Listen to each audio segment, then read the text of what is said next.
Hey there mga ka-painting. So, ito tayo ngayon sa proseso ng sketching o tinatawag na layout.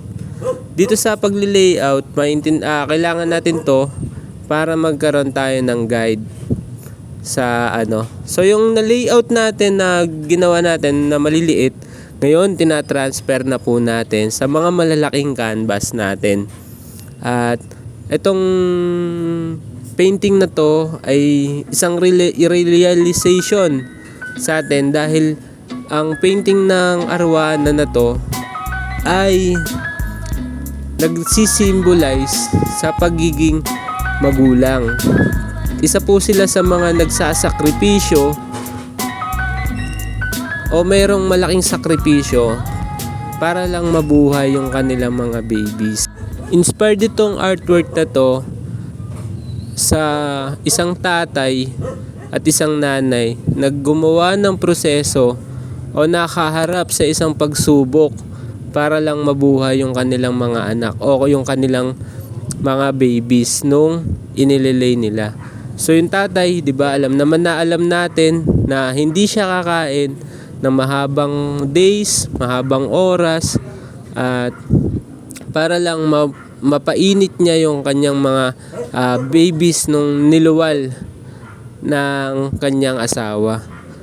So yun, ginagawa natin dito sa proseso na to ay yung ating pagkakaliskis na yan. So yung arwana na to talaga ay na-inspired ako dahil it represent sacrifice ng mga magulang.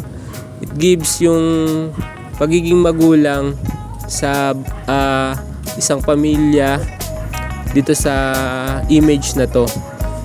At yun, napakaganda nung ano na to, pagka-create sa living creature na to para sa akin dahil yun nga, may sasalamin natin doon yung ano ng pamilya. So yun, at pangalawang canvas ko na to na ginagawa, i-transfer ko lang yung nauna kong canvas, nauna kong drawing, inililipat ko lang. Tas yun, bali isang araw ko to nagawa. Hindi naman buong araw, parang oras lang sa isang araw. Tumigil na ako. So, nandito tayo sa pag-sketch pa rin.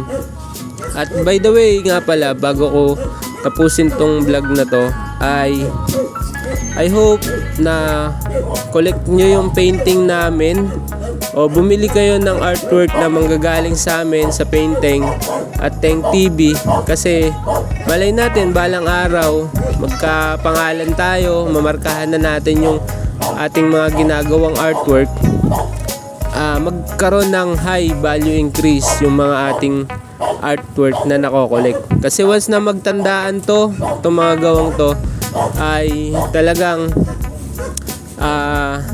masasabi natin na quality.